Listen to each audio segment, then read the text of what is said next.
Как-то я прочитал одну притчу. Алло, здравствуйте. Я могу с Богом поговорить? В ответ услышал человек: здравствуйте, соединяю. Здравствуй, дорогой человек, я внимательно слушаю. Господи, я так устал. Хочется чуда, хочется простого человеческого счастья. Прошу Тебя, исполни мои желания.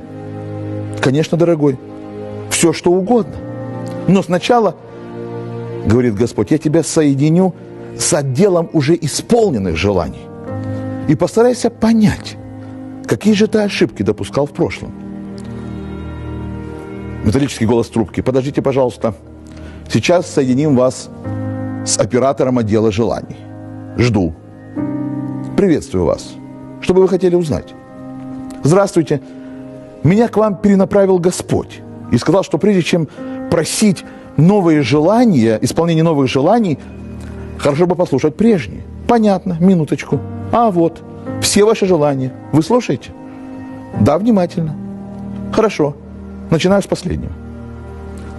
Надоела эта работа. Исполнено. Работа надоела. Муж не обращает внимания. Исполнено. Не обращает. Ой, мне бы немного денег. Исполнено. Денег немного. Дети непослушные. Исполнено. Дети непослушные. Ой, ну хоть бы в отпуск, хоть куда-нибудь. Исполнено. К теще на дачу. Ей как раз рабочая сила нужна. Ну вот что такое? Никто цветов не подарит. Исполнено. Не подарит. Продолжать? Здесь примерно на год чтения. Нет, нет, я все понял. Никогда не жалуйся, что у тебя все плохо.